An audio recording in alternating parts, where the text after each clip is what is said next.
Hi, this is Susabelle from Patrick Chicken Studio, and I thought I would show you today a little bit about how I organize my studio. Um, I was in a group a few weeks ago where we were challenged to get organized, and I thought it was kind of funny because I've always been organized. I tend not to lose things and not be able to find them, and I tend to be organized about how I do stuff. And so I thought I'd just give you a little walkthrough of part of the studio today, just so you can see what we're up to. And so you can see that this is my sewing area, and I'm going to walk around so you can see the whole thing, but all of my thread is on the wall. Except for my spares, which are in a bin. And I have machines, and it's hard to see the machines, but we will see them. So each one of these covers, there's a machine under there. And so this is a Singer 319, and behind her is a FOF serger that I use. This is the only table where two machines share this space, and I just move one to get the other in. And then there's a white there in a cabinet, and these things are awesome. So this is a rolling cart with slide out drawers. The drawers are not very deep, but I don't need them to be.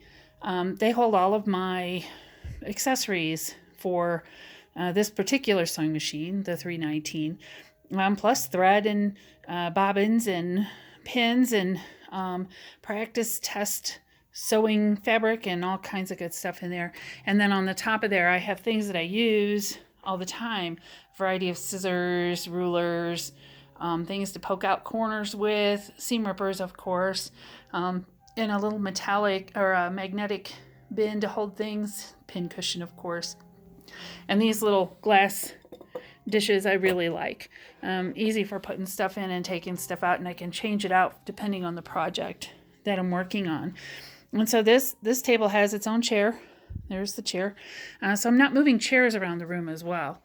And then this sewing machine is a white 1466. Sews heavy duty stuff. So I use it for certain things, tote bags especially. And you can see here's another one of those carts. And so this machine, the white, and this machine, the Necky, have the same basic accessories and bobbin size and needle size, so they share a cart. So if I'm sitting at the Necky, which is this pretty pink one, the cart is faced this way. If I'm sitting at the white, I turn the cart so it faces the other way. And again, a collection of tools that I use all the time right within reach. That's really important, so I'm not digging around looking for things. And then this area used to also be my office. And you can see I've got some bookshelves here still. I'll move them upstairs, but I'm waiting to get the floors redone before I move bookcases. And then this is my treadle machine, and she's by the window on purpose. So this is a Singer 66 from 1904. And she's by the window because if the power goes out, I can still sew. But I have to have the window for the light. So she has her own thing, and you can see there's another one of those carts. That one doesn't have much in it, but I've only had the cart for about a week. So give me some time. I'll fill that one up.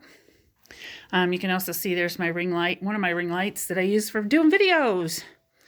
And this is my cutting area. This is a pub top table, so 4x3, I think it is, or 3.5, something like that. I can stand here to cut. And you can see that on the top of the table, I have a scrap bin. That's where I throw all my pieces as I cut. And then there's all my cutting tools. So multiple rotary cutters and scissors that I use depending on what I'm cutting. And my solution for my rulers is a little unorthodox, but this is a magazine rack. So my rulers stand up in there, and that works just perfect for me. And that's actually, these are cases for two of my machines, kind of out of the way in the corner there. And so then this is fabric storage. And I'm going to back up. It's hard to get everything in the picture. But this is fabric and notion storage. So the larger bins are all full of fabric. And it is sorted out. There's fabric that I use for making bowl cozies in bins, and there's fabric for making hot pads in bins. The calicos are in bins. I have one bin that's exclusively holiday fabric, so mostly Christmas, a little bit of Halloween.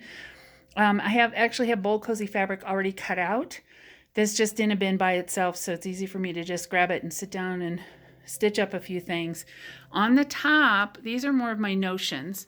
And you'll notice all of these bins are clear. There's a reason for that.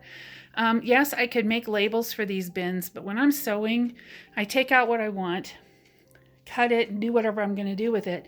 And then I put it back in any random bin as long as it's the right type of bin. So my labels would never make any sense. I also don't color separate my fabric. So that's something that my mother does, but I have never been able to keep up with it, especially with fabric that's multiple colors. Which color do I pick? So I don't do that. But having them clear means that I can see what's inside those bins. So up here, these are all my buttons, and this is one of those drawer things you get for the garage, but not in the garage. Here it is on my sewing shelf, and all my buttons are color coded because it's easier to pick out buttons of a color that you like. And I have additional specialized buttons in here in their own bins. So fancy ones and some Velcro and some other things. My little tripod for when I do lives. Sewing machine oil. That's what's in these jars. And then here, this is all organized good enough and visually for me to actually use it. And so that blue bin is full of denim scraps, and there's more denim scraps there. There's a ribbon and lace. There's my spare thread and webbing strapping for tote bags. More ribbon and cord. This particular bin here is full of metal things, clips and buckles and that kind of thing. And this one next to it also has a similar type of thing in it. I have carabiner clips in there, purse clips, things like that. There's elastic. There's more ribbon and cording. There's interfacing. This is jute that I use for certain stuff. And these are straps for bags. So different kinds of strap material for bags is in there. Down here is patches. So these are when I'm doing mending. Iron on patches, sew on patches. That's a junk bin. Everybody's got to have a junk bin. I just kind of put stuff in there that I'm not sure what I want to do with. And then zippers, of course. And I have more sewing machines than are out on those tables. I use other machines, but they come and go. So you can see kind of the end of one. That's a 185. And then there's a Singer down in a bentwood case at the bottom, and there's another serger kind of hiding behind that fabric. So I can pull these out as I need to. I also have other machines in the house that don't get used quite as much. And then over here is my light box assembly. So after I've made things, then I want to take their pictures, get them up on the website or use them for promotion. I need to take the pictures right away. So this is my homemade crazy light box, but it works great. And you can see I actually have some hot pads sitting there waiting for me to go take some pictures. But this makes it very convenient because it's all in one place. And if I keep swinging around, I get to my ironing board and my laundry setup. And this is critical, right? I'm washing things, I'm ironing things. I need this space to work with. So this entire space, this is half of my basement, is dedicated to all of my sewing, and being organized is extremely important. Otherwise, I spend half my time finding things or looking for things that I've lost, or gosh, where did I put that? So if I'm always doing it consistently, putting it away when I'm done, then I can find it later. And you'll notice there's a TV back there because sometimes I watch movies while I'm sewing. And when I'm working on a project, and there is a project right there. So this bin is hot pads in progress. Their next step is to be worked on with the Necky, and I'll be working on those later. When I'm done, the leftovers in the bin either get tossed or put where leftovers go, and that bin goes up on a shelf and it's out of the way until the next time I'm going to use it. So I think organization is really important, especially if you're trying to get things done and you have, time is money. Then I'm going to want to organize everything so that it's easy to get to. I can find it. I can always get to it and work. So I hope this was kind of interesting. I found it interesting, especially after the challenge, because they wanted a before picture and they wanted an after picture. And I didn't have a before picture because this is what my space looks like all the time.